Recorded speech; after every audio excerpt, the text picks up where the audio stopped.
목사님, 정말로 그자를 용서하시겠습니까? 목사님의 두 아들을, 그 젊은 생명을 총으로 쏴 죽인 그 살인마를요? 차가운 감옥 복도에 한 노인의 떨리는 목소리가 울려 퍼졌습니다. 1950년 가을, 전쟁의 포화가 채 가시지 않은 여수 땅. 모두가 복수를 외치던 그 시간, 한 아버지가 자식의 원수 앞에 섰습니다. 여러분, 만약 여러분의 사랑하는 자식이, 그것도 두 명의 아들이 하루아침에 총탄에 쓰러진다면 어떻게 하시겠습니까? 원수를 용서할 수 있으시겠습니까? 아니, 용서를 넘어 그를 내 아들로 삼을 수 있으시겠습니까? 오늘 들려드릴 이야기는 인간의 이성으로는 도저히 이해할 수 없는, 하지만 하나님의 사랑으로는 가능했던 기적 같은 이야기입니다. 한국 전쟁의 소용돌이 속에서 피로 얼룩진 그 땅에서 한 목사님이 보여준 사랑. 그것은 원자폭탄보다 더 강력한 힘으로 이 땅을 흔들었습니다. 1950년 여름, 전라남도 여수의 애양원. 이곳은 세상으로부터 버림받은 한센병 환자들이 모여 사는 곳이었습니다. 당시 사람들은 나병 환자를 보기만 해도 피했습니다. 전염될까 두려워 돌을 던지기도 했습니다. 하지만 이곳 애양원에는 다른 사람들과는 다른 한 분이 계셨습니다. 손양원 목사님. 그는 환자들의 썩어가는 상처를 직접 씻어주었습니다. 악취가 진동하는 붕대를 맨손으로 갈아주었습니다. 심지어 환자들의 고름이 흐르는 상처에 입을 맞추기까지 하셨습니다. 사람들은 말했습니다. 목사님, 그러시면 안 됩니다. 전염됩니다. 하지만 목사님은 빙그레 웃으시며 대답하셨습니다. 예수님께서는 우리 죄인들을 껴안으시려고 십자가에 달리셨습니다. 이 작은 섬김이 무엇이겠습니까? 목사님에게는 두 아들이 있었습니다. 동인과 동신. 아버지의 신앙을 그대로 이어받은 믿음의 청년들이었습니다. 그들은 애양원 교회에서 청년부를 이끌며 아버지와 함께 환자들을 섬겼습니다. 목사님은 두 아들이 자랑스러웠습니다. 동인아, 동신아, 너희는 이 땅의 빛과 소금이 되어야 한다.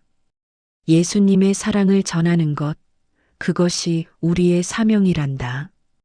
예, 아버지. 두 청년은 언제나 대답했습니다. 그들은 아버지의 말씀을 따라 더욱 열심히 환자들을 돌보았습니다.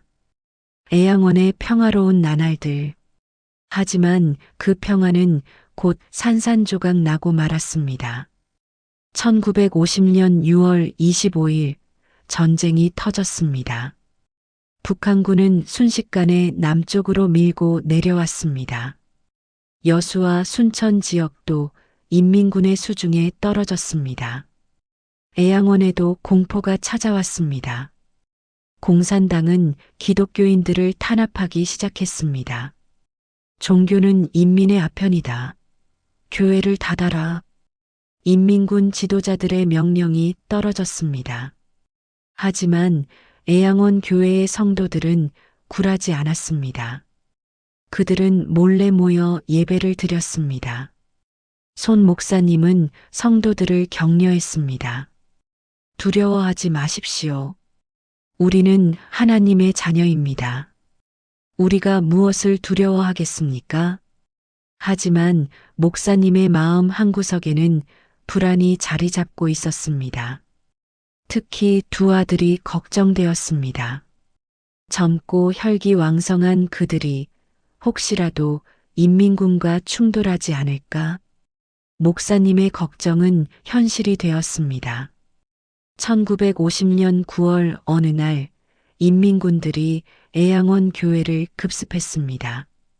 그들은 예배 중이던 성도들을 총으로 위협하며 소리쳤습니다. 모두 밖으로 나와. 너희 같은 반동분자들은 인민의 적이다. 공포에 떨던 그 순간 동인이 앞으로 나섰습니다. 저희를 데려가실 거면 저를 데려가십시오. 다른 분들은 그냥 보내주십시오. 형? 안 돼. 동신도 형 옆에 섰습니다. 두 형제는 서로를 바라보며 고개를 끄덕였습니다. 그들은 이미 각오하고 있었습니다. 인민군들은 두 청년을 끌고 갔습니다. 그것이 마지막이었습니다. 며칠 후 인민군이 후퇴하기 시작했습니다. 국군이 여수를 수복하려 다가오고 있었던 것입니다. 9월 말 애양원 근처 야산에서 시신들이 발견되었습니다. 성도들이 달려갔습니다. 그리고 그곳에서 그들은 보았습니다. 동인과 동신의 싸늘한 시신을. 목사님, 목사님, 비명 같은 외침이 애양원을 뒤흔들었습니다. 손 목사님은 달려갔습니다. 아들들이 누워있는 그곳으로. 목사님은 두 아들의 차가운 몸을 껴안았습니다. 동인아, 동신아, 목이 메어 더 이상 말이 나오지 않았습니다. 정신 여사님은 그 자리에서 쓰러졌습니다. 하늘이 무너지는 것 같았습니다. 아니, 세상이 끝나는 것 같았습니다. 장례식 날 애양원 교회는 통곡으로 가득했습니다. 모두가 울었습니다. 환자들도 성도들도 모두가 울었습니다. 두 청년은 다른 사람들을 살리기 위해 스스로를 희생했던 것입니다. 그들은 순교자였습니다. 바로 그때였습니다. 손 목사님이 관 앞에 섰습니다. 그의 얼굴에는 눈물이 흘러내리고 있었습니다. 하지만 그는 입을 열었습니다. 떨리는 목소리로, 하지만 분명하게. 사랑하는 성도 여러분, 저는 지금 하나님께 감사를 드리려고 합니다. 순간 교회 안이 조용해졌습니다. 모두가 놀라 목사님을 바라보았습니다. 감사라고? 자식을 잃은 이 마당에? 저는 하나님께 10가지 감사를 드립니다. 첫째, 나 같은 죄인에게 순교자의 아버지라는 영광을 주신 것을 감사합니다. 사람들은 믿을 수 없다는 표정으로 목사님을 바라보았습니다. 목사님의 목소리는 계속되었습니다. 둘째, 허다한 은혜 중에서도 아들의 순교라는 가장 큰 축복을 주심에 감사합니다. 셋째, 한 아들도 귀한데 두 아들의 순교를 허락하시니 더욱 감사합니다. 교회 안의 울음소리가 점점 잦아들었습니다. 사람들은 충격에 빠진 듯 목사님의 말을 듣고 있었습니다. 이것이 정말 가능한 일인가? 인간이 이렇게까지 할 수 있는 것인가? 하지만 목사님 자신도 알고 있었습니다. 이것은 자신의 힘이 아니라는 것을, 이것은 오직 하나님의 은혜라는 것을. 그날 밤 목사님은 혼자 남았습니다. 모두가 떠나고 난 후 빈 교회에서 목사님은 무릎을 꿇었습니다. 그리고 울었습니다. 소리 없이, 하지만 온몸으로 울었습니다. 그날 밤부터 손 목사님의 진짜 싸움이 시작되었습니다.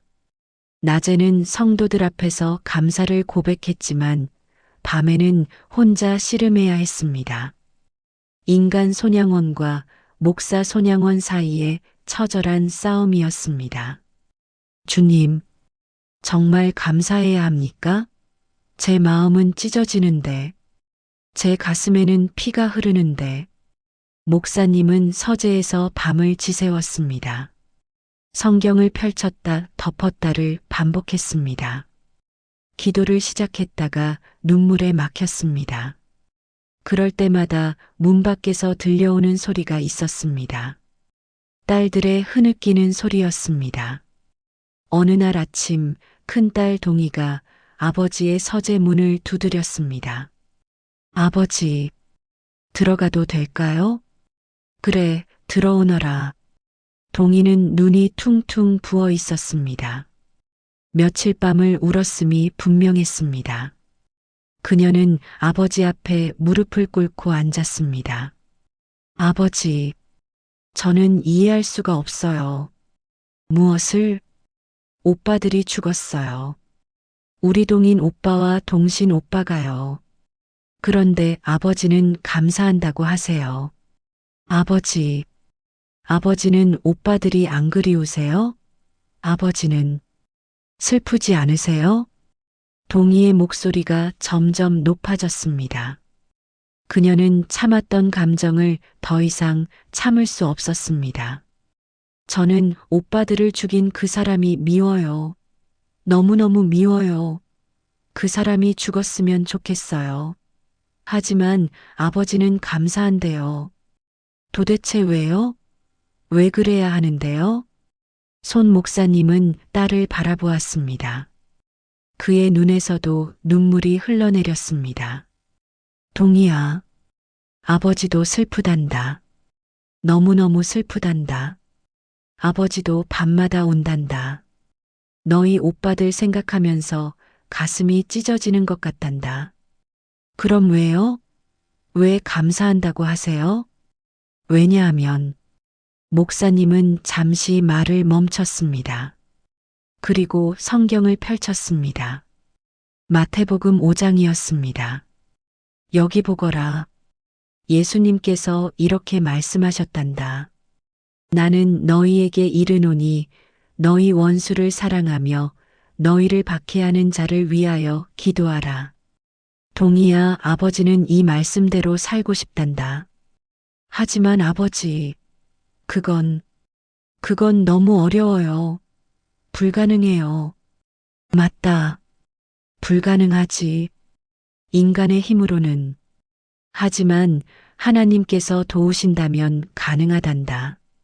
동희는 고개를 저었습니다. 그녀는 여전히 이해할 수 없었습니다. 하지만 아버지의 눈을 보며 깨달았습니다.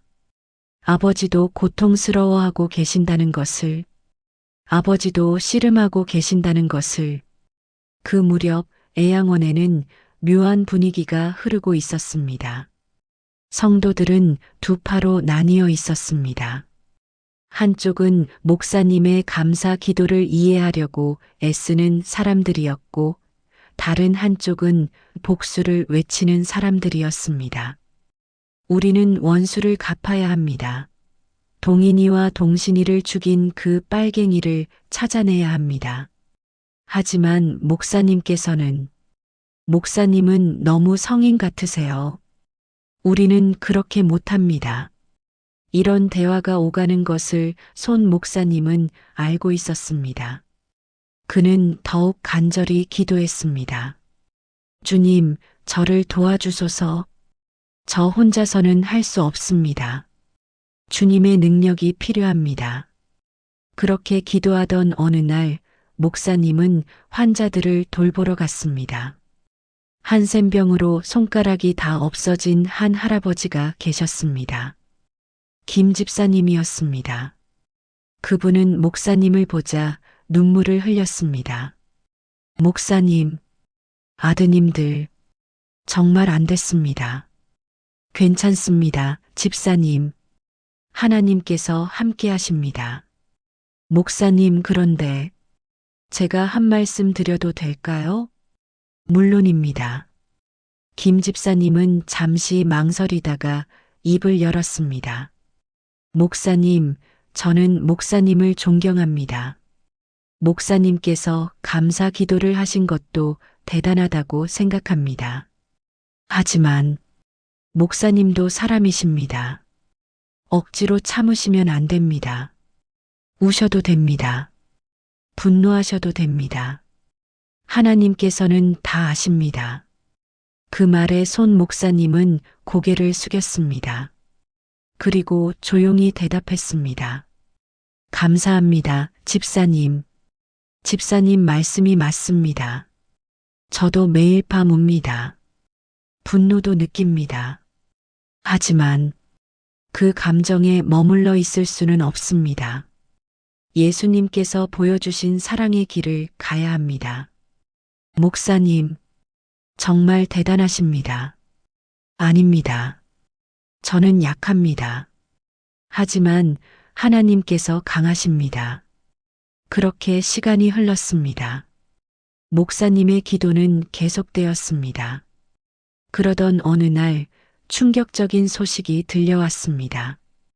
동인과 동신을 죽인 범인이 체포되었다는 것입니다. 그의 이름은 강인규, 23세 젊은 공산당원이었습니다. 해시태그 3장. 목사님, 잡혔습니다.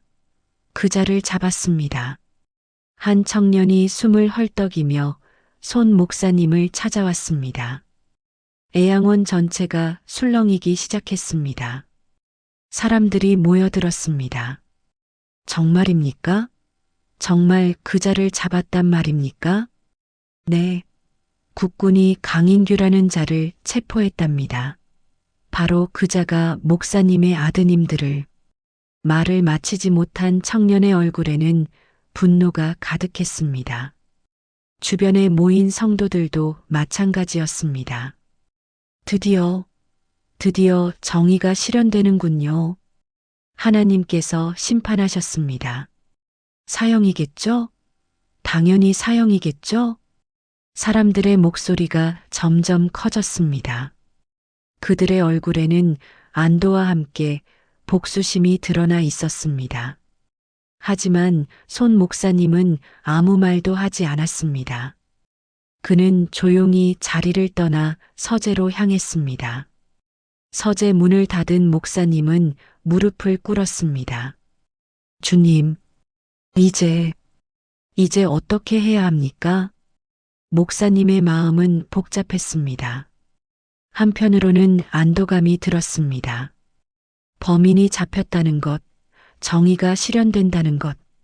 하지만 다른 한편으로는 무언가가 그의 마음을 무겁게 짓눌렀습니다. 주님, 제게 지혜를 주소서, 제게 용기를 주소서. 며칠 후 손 목사님은 결심을 했습니다. 그는 군 당국에 연락을 취했습니다. 강인규를 면회하고 싶습니다. 뭐라고요?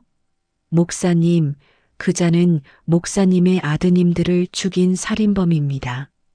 알고 있습니다. 그래서 만나야 합니다. 군 관계자는 이해할 수 없다는 표정이었지만 결국 면회를 허락했습니다. 면회 날짜가 잡혔습니다. 하지만 이 소식을 들은 딸들은 격렬하게 반대했습니다. 아버지, 안 됩니다. 왜 그자를 만나려고 하세요? 동희야, 동명아. 아버지는 그를 용서하고 싶구나. 용서요? 아버지, 그자는 우리 오빠들을 죽였어요. 총으로 쏴 죽였다고요. 동명이가 소리쳤습니다. 그녀의 목소리에는 절규가 섞여 있었습니다. 알고 있다. 아버지도 알고 있단다. 하지만요? 하지만 뭐가 있어요? 아버지, 우리는 이해할 수 없어요. 딸들은 울며 방으로 뛰어갔습니다. 정신 여사님도 남편을 말렸습니다. 여보, 애들 말이 맞아요. 너무 무리하시는 거 아닌가요? 여보, 나도 알고 있어. 이것이 얼마나 어려운 일인지. 하지만 우리가 예수님을 따르는 사람이라면 가야 할 길이 있어. 면회 당일 손 목사님은 어두운 감옥 복도를 걸어갔습니다. 그의 발걸음은 무거웠습니다. 심장이 쿵쿵 뛰었습니다. 드디어 면회실 문이 열렸습니다. 거기 수갑을 찬 채 앉아있는 젊은이가 보였습니다. 강인규였습니다. 그는 목사님을 보자 얼굴을 돌렸습니다. 두 사람 사이에 무거운 침묵이 흘렀습니다. 당신이 누군지 알고 있소. 강인규가 먼저 입을 열었습니다. 그의 목소리는 거칠었습니다. 나는 당신 아들들을 죽였소. 그래서 당신은 나를 보러 온 거겠지? 나를 저주하러, 나를 욕하러 온 거지? 아니네. 손 목사님의 목소리는 부드러웠습니다. 그는 천천히 의자에 앉았습니다. 나는 자네를 용서하러 왔네. 뭐? 강인규는 믿을 수 없다는 표정으로 목사님을 바라보았습니다. 용서? 농담하는 거요? 나는 당신 아들을 죽였소. 2명이나. 알고 있네. 그런데 용서라고? 당신은 미쳤소. 강인규가 소리를 질렀습니다. 그의 목소리에는 분노와 함께 혼란이 섞여 있었습니다. 나는 당신에게 용서받을 자격이 없소. 나는 죄인이요. 그래, 자네는 죄인이네. 하지만 나도 죄인일세. 손 목사님은 조용히 말했습니다. 그리고 떨리는 손을 내밀어 강인규의 손을 잡으려 했습니다. 강인규는 손을 뿌리쳤습니다. 내 손 잡지 마시오. 이 손으로 방아쇠를 당겼소. 당신 아들들을 쏴 죽였소. 강인규의 목소리가 떨렸습니다. 그는 자신의 손을 바라보았습니다. 그 손에서 피가 보이는 것 같았습니다. 내가 명령을 받았을 때 나는 주저하지 않았소. 공산주의를 위해서라면 반동분자들은 죽어 마땅하다고 생각했소. 그래서 나는 그는 말을 잇지 못했습니다. 손 목사님은 다시 손을 내밀었습니다. 이번에는 강인규가 뿌리치지 못했습니다. 목사님의 따뜻한 손이 그의 차가운 손을 감쌌습니다. 인규야. 목사님은 그를 이름으로 불렀습니다. 자네도 누군가의 아들일 것이네. 자네를 기다리는 부모님이 계시겠지. 자네도 사랑받을 자격이 있네. 무슨 소리요? 인규야, 나는 자네를 용서하네.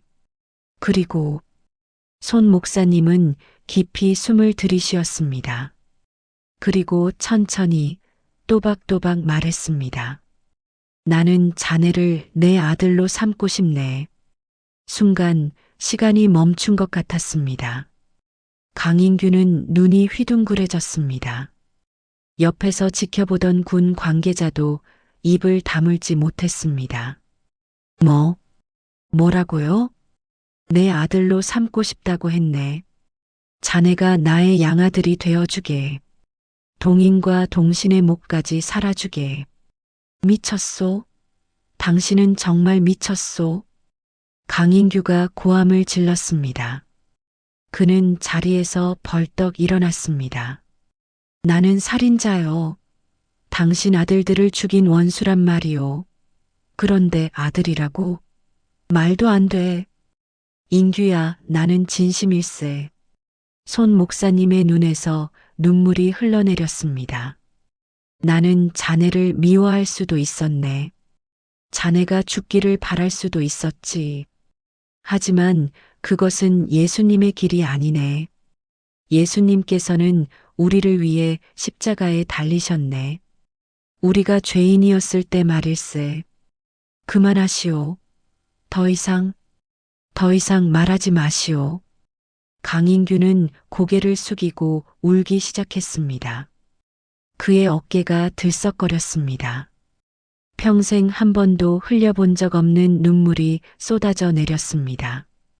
저는 사형을 받아 마땅합니다. 저를 용서하지 마십시오. 저는 인규야, 자네는 내 아들일세. 이제부터 자네는 나의 아들이네.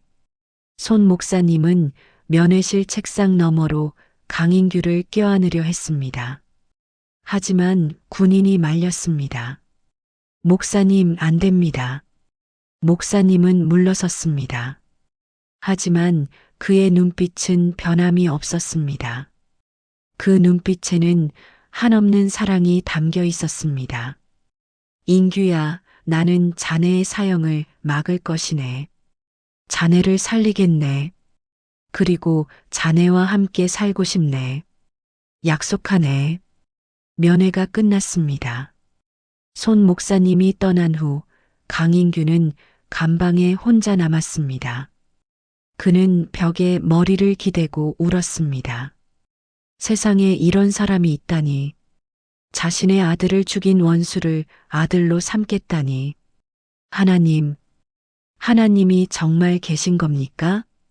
강인규는 생전 처음으로 하나님께 물었습니다. 손 목사님이 애양원으로 돌아왔을 때 큰 소동이 벌어졌습니다.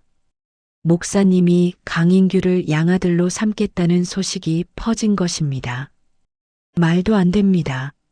목사님, 정신 차리십시오. 그 자는 살인자입니다.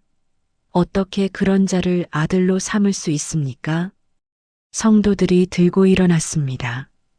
그들은 목사님의 결정을 받아들일 수 없었습니다. 특히 딸들의 반응은 격렬했습니다. 아버지, 안 돼요. 절대 안 돼요. 동희가 아버지 앞을 가로막았습니다. 그녀의 얼굴은 눈물범벅이 되어 있었습니다. 오빠들이 뭐가 되는 거예요? 오빠들을 죽인 그 자를, 그 살인마를 우리 오빠라고 불러야 한다고요? 동희야, 싫어요. 전 절대 못해요. 그 사람 얼굴도 보기 싫어요. 동명이도 달려왔습니다. 아버지, 정말 그러실 거예요? 정말 그 자를 우리 집에 데려오실 거예요? 그래야 한다. 손 목사님의 목소리는 조용했지만 단호했습니다. 왜요? 도대체 왜 그래야 하는데요? 왜냐하면 그것이 예수님의 길이기 때문이란다. 예수님의 길? 예수님의 길이 이렇게 잔인한 거예요? 우리한테 이렇게 고통을 주는 게 예수님의 길이라고요? 동희의 목소리에는 분노가 섞여 있었습니다. 손 목사님은 딸들을 바라보았습니다. 그의 눈에도 눈물이 고였습니다. 애들아, 아버지가 너희에게 고통을 주고 싶지 않단다. 하지만 우리가 기독교인이라면 용서하고 사랑해야 한단다. 그것이 십자가의 길이란다. 십자가의 길이라고요? 그럼 우리도 십자가에 못 박히라는 거예요? 그렇다, 동희야. 우리는 날마다 우리의 십자가를 져야 한단다. 딸들은 더 이상 말을 하지 못하고 울음을 터뜨렸습니다. 그들은 아버지의 결정을 막을 수 없다는 것을 알았습니다. 정신 여사님도 남편을 말리지 못했습니다. 그녀도 남편의 결심이 얼마나 굳은지 알고 있었습니다. 그날 밤 정신 여사님은 남편에게 조용히 물었습니다. 여보, 정말 괜찮겠어요? 애들이 너무 힘들어해요. 나도 알고 있어. 하지만 이것이 우리가 가야 할 길이요. 그 아이가, 강인규가 우리 집에 온다면 애들은 어떻게 될까요? 처음에는 힘들 것이요. 하지만 시간이 지나면 하나님께서 치유해 주실 것이요. 당신을 믿어요. 하지만 저도 솔직히 두려워요. 손 목사님은 아내의 손을 잡았습니다. 나도 두렵소. 하지만 하나님께서 함께 하실 것이요. 한편 손 목사님은 군 당국에 탄원서를 제출했습니다. 강인규의 사형을 막아달라는 내용이었습니다. 탄원서를 읽은 재판부는 충격에 빠졌습니다. 이것이 정말 피해자 유족이 쓴 탄원서입니까? 그렇습니다. 믿을 수가 없군요. 자신의 아들을 죽인 범인을 살려달라니. 재판부는 오랜 논의 끝에 결정을 내렸습니다. 강인규의 사형은 면제되었습니다. 대신 그는 손 목사님의 양육 아래 새로운 삶을 살도록 허락되었습니다. 며칠 후 강인규가 애양원에 도착했습니다. 군용 트럭에서 내린 그는 고개를 들 수 없었습니다. 애양원 사람들이 그를 바라보는 시선이 느껴졌습니다. 그 시선 속에는 분노, 증오, 혐오가 담겨 있었습니다. 저자가 강인규야? 우리 동인이와 동신이를 죽인. 어떻게 저자를 여기 데려올 수 있어? 사람들의 웅성거림이 들렸습니다. 강인규는 땅만 바라보며 걸었습니다. 그때 손 목사님이 나타났습니다. 인규야 왔구나. 목사님은 강인규의 어깨에 손을 올렸습니다. 강인규는 몸을 떨었습니다. 목사님, 저는 괜찮다. 이제 여기가 자네 집이란다. 들어가자. 손 목사님은 강인규를 집으로 데리고 갔습니다. 집 안에서는 딸들이 기다리고 있었습니다. 강인규를 본 순간 동희는 방으로 뛰어들어갔습니다. 동명이는 그 자리에 서서 강인규를 노려보았습니다. 처음 뵙겠습니다. 강인규가 떨리는 목소리로 말했습니다. 동명이는 대답하지 않고 고개를 돌렸습니다. 무거운 침묵이 흘렀습니다. 인규야, 여기가 내 방이란다. 손 목사님은 작은 방을 보여주었습니다. 강인규는 그 방에 들어가 문을 닫았습니다. 그리고 바닥에 주저앉아 울었습니다. 이곳에 있어서는 안 돼. 나는 여기 있을 자격이 없어. 그날 밤부터 강인규의 고통스러운 나날이 시작되었습니다. 그는 매일 새벽 일찍 일어나 애양원의 화장실을 청소했습니다. 가장 더럽고 냄새나는 일을 찾아서 했습니다. 한센병 환자들의 배설물을 치우고 고름이 흐르는 상처를 돌보았습니다. 아무도 시키지 않았지만 그는 스스로 그 일을 했습니다. 그것이 자신의 죄를 씻는 유일한 방법이라고 생각했기 때문입니다. 어느 날 그는 한 환자의 상처를 씻어주다가 손가락이 잘려나간 할아버지를 만났습니다.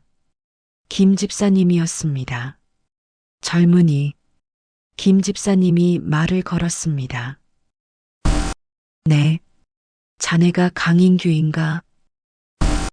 예. 자네가 동인이와 동신이를. 강인규는 고개를 숙였습니다. 그는 대답할 수 없었습니다. 김 집사님은 한참을 침묵하다가 말했습니다. 자네는 죄를 지었네. 큰 죄를 지었어.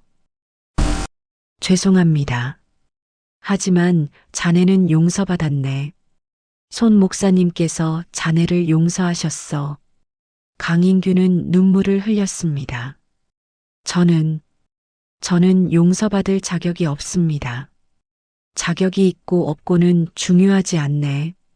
중요한 것은 용서를 받았다는 사실일세.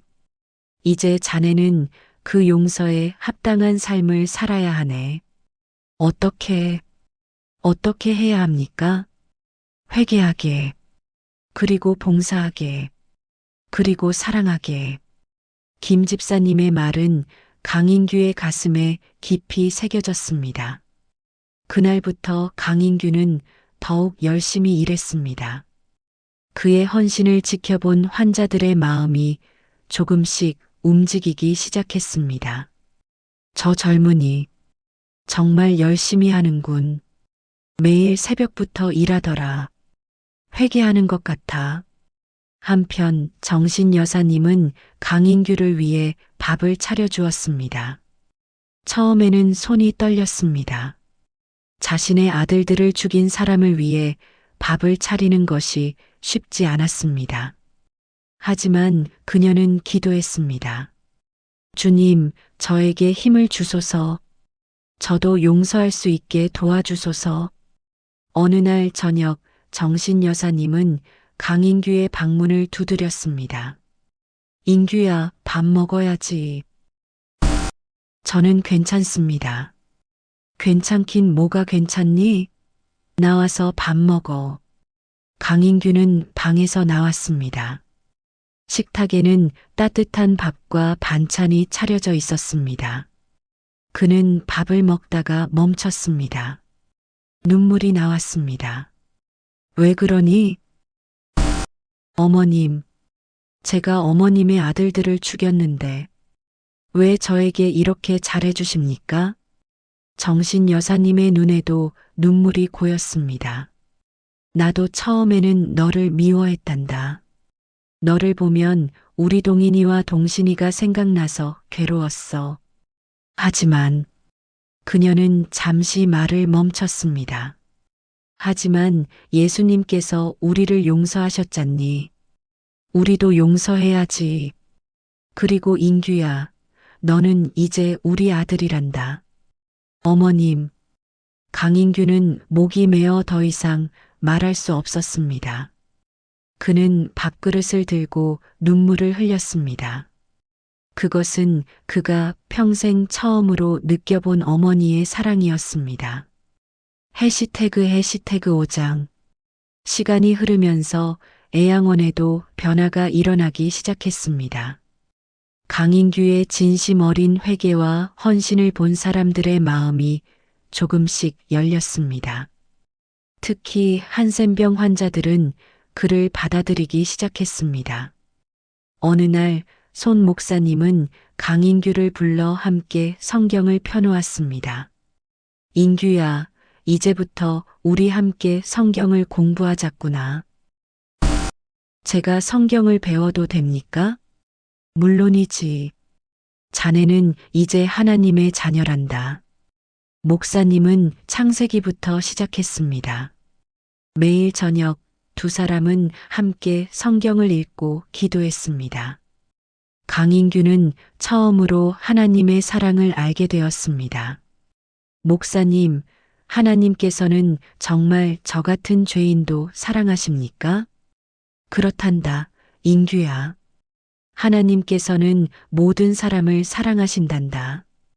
자네를 위해서도 예수님께서 십자가에 달리셨단다. 저 같은 사람을 위해서요? 그래, 자네를 위해서란다. 강인규는 그날 밤 처음으로 진심으로 기도했습니다. 하나님, 저는 죄인입니다. 저는 사람을 죽였습니다. 하지만 손 목사님께서 저를 용서해 주셨습니다. 하나님, 저도 용서해 주시겠습니까? 저에게 새로운 삶을 주시겠습니까? 그날 밤 강인규는 눈물로 베개를 적셨습니다. 하지만 그 눈물은 슬픔의 눈물이 아니라 회개의 눈물이었습니다. 한편 손 목사님은 두 아들의 순교를 기리며 10가지 감사를 정리하고 있었습니다. 이것은 단순한 감사가 아니라 믿음의 고백이었습니다. 어느 주일 손 목사님은 설교 시간에 이 10가지 감사를 낭독했습니다. 사랑하는 성도 여러분, 제가 하나님께 드리는 10가지 감사를 나누고자 합니다. 교회는 조용해졌습니다. 모두가 목사님의 말에 집중했습니다. 첫째, 나 같은 죄인에게 순교자의 아버지라는 영광을 주신 하나님께 감사합니다. 둘째, 허다한 은혜 중에서도 아들의 순교라는 가장 큰 축복을 주심에 감사합니다. 셋째, 한 아들도 귀한데 두 아들의 순교를 허락하시니 더욱 감사합니다. 사람들은 숨을 죽이고 들었습니다. 몇몇은 눈물을 흘렸습니다. 넷째, 예수님께서는 33세에 돌아가셨지만 제 아들들은 더 젊은 나이에 순교의 영광을 누렸으니 감사합니다. 다섯째, 수많은 믿는 이들 중에서 제 아들들을 택하시니 감사합니다. 목사님의 목소리는 떨렸지만 분명했습니다. 여섯째, 아들들이 고문으로 오래 고통받지 않고 총살로 순식간에 하늘나라로 가게 하심에 감사합니다. 일곱째, 아들들의 시신이라도 찾아 장사 지낼 수 있게 하심에 감사합니다. 교회 안에서 흐느끼는 소리가 들렸습니다.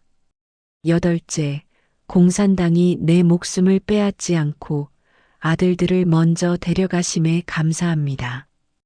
이로써 하나님의 영광을 더욱 증거할 수 있게 되었습니다.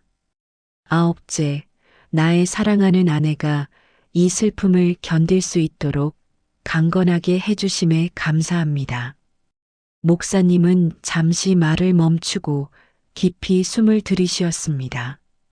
열째, 이 모든 슬픔 중에서도 여전히 믿음을 지킬 수 있게 해주심에 감사합니다. 설교가 끝났을 때 교회는 눈물바다가 되었습니다. 사람들은 비로소 깨달았습니다. 이것이 진정한 믿음이라는 것을, 이것이 십자가의 사랑이라는 것을. 뒤쪽에 앉아있던 강인규도 울고 있었습니다.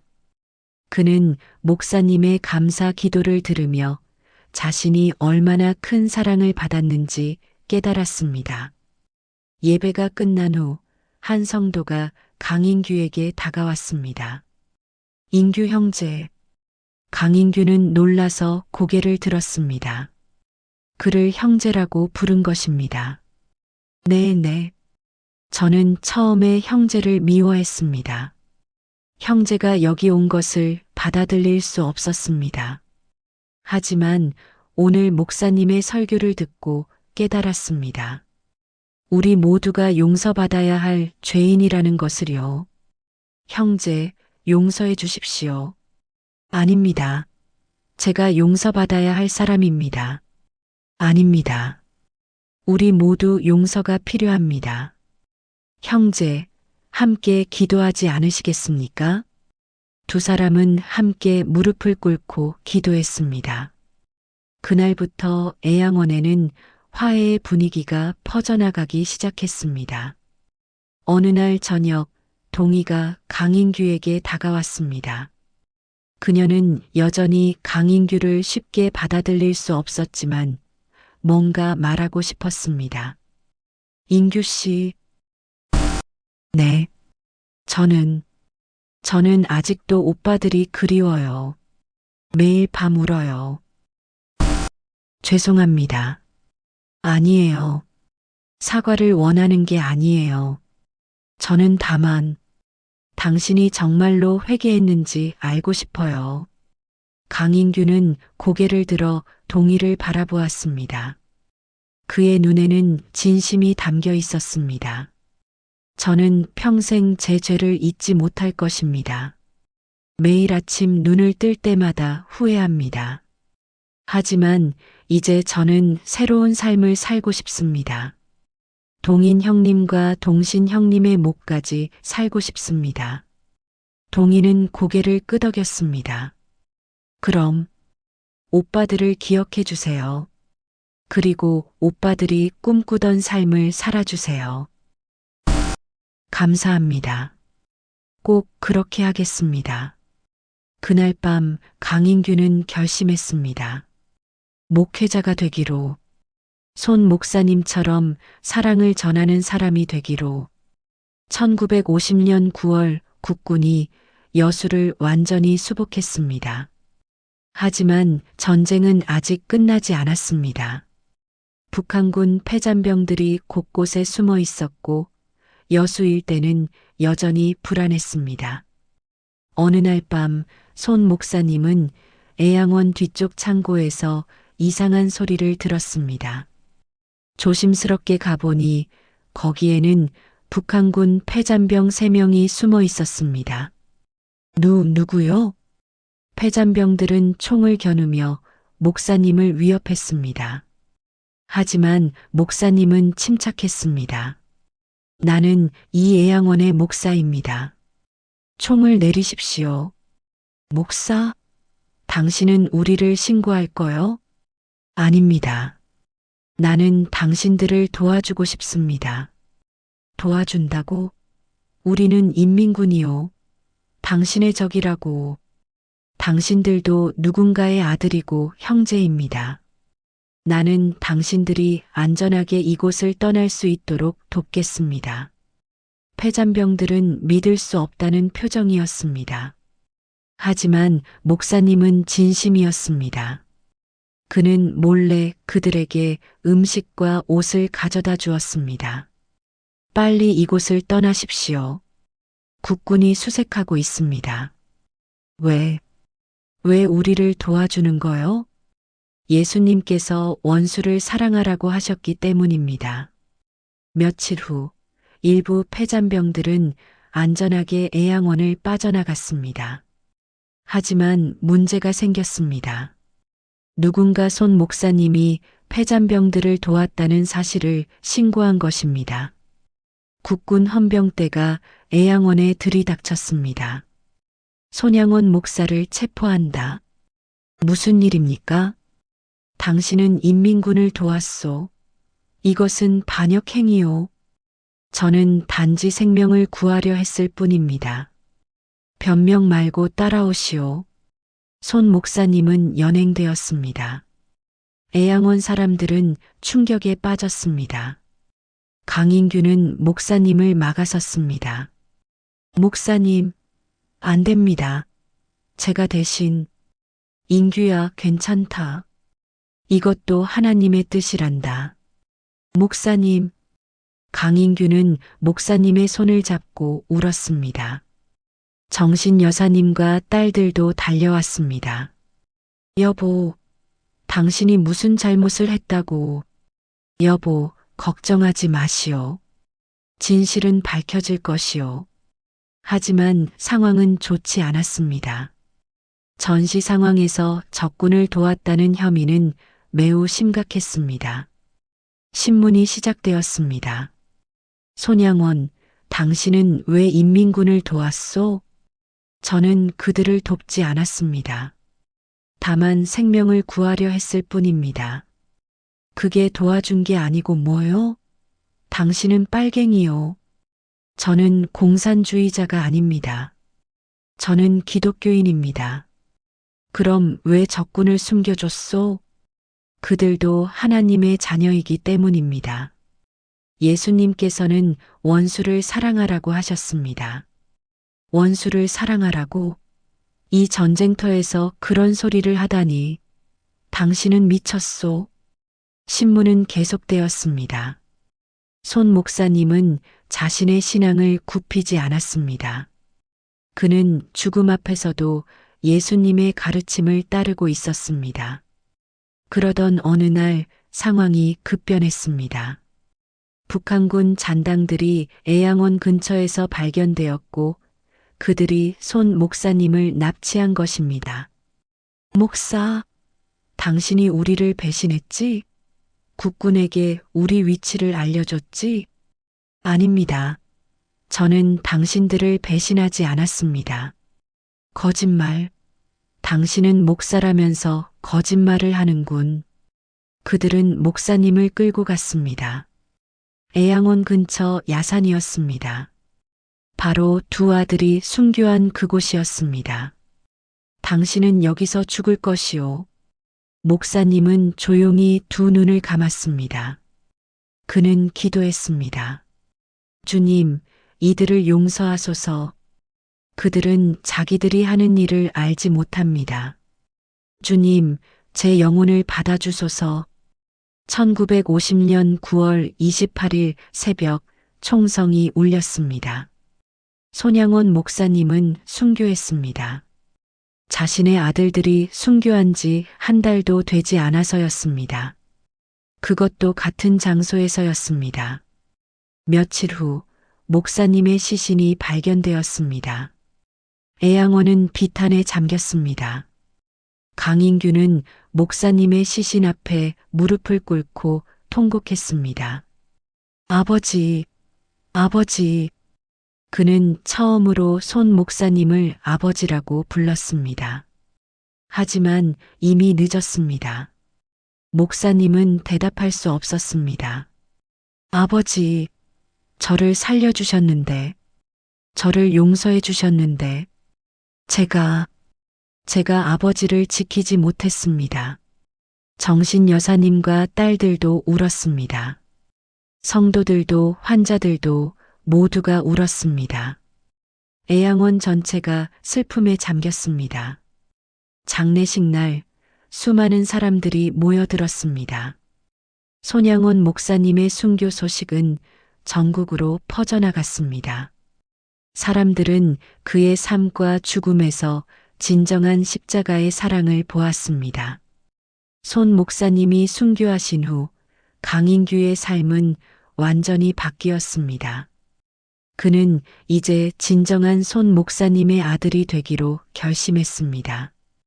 그것이 목사님께 보답하는 유일한 길이라고 생각했습니다.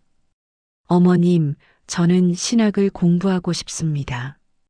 어느 날 강인규는 정신 여사님께 말씀드렸습니다. 신학을? 네. 저는 목사가 되고 싶습니다. 아버지처럼 사랑을 전하는 목사가 되고 싶습니다. 정신 여사님은 강인규를 바라보았습니다. 그의 눈에는 진심이 담겨 있었습니다. 그래. 동인이와 동신이 대신 내가 그 일을 해주렴. 감사합니다, 어머님. 강인규는 신학교에 진학했습니다. 그는 누구보다 열심히 공부했습니다. 그리고 목회자가 되었습니다. 그는 평생 손양원 목사님의 사랑을 증거했습니다. 수십 년 후, 이제 노인이 된 강인규 목사는 여전히 손양원 목사님의 이야기를 전하고 있었습니다. 어느 교회에서 간증하는 중이었습니다. 여러분, 저는 살인자였습니다. 저는 손양원 목사님의 두 아들을 죽였습니다. 하지만 목사님께서는 저를 용서하셨을 뿐만 아니라 저를 아들로 삼아주셨습니다. 청중들은 숨을 죽이고 들었습니다. 그분의 사랑은 제 인생을 완전히 바꿔놓았습니다. 저는 죽어 마땅한 죄인이었지만 그분의 사랑으로 새 생명을 얻었습니다. 이것이 바로 십자가의 사랑입니다. 간증이 끝난 후 한 청년이 다가왔습니다. 목사님, 저는 용서할 수 없는 사람이 있습니다. 그 사람 때문에 제 인생이 망가졌어요. 어떻게 해야 합니까? 강인규 목사는 청년의 손을 잡았습니다.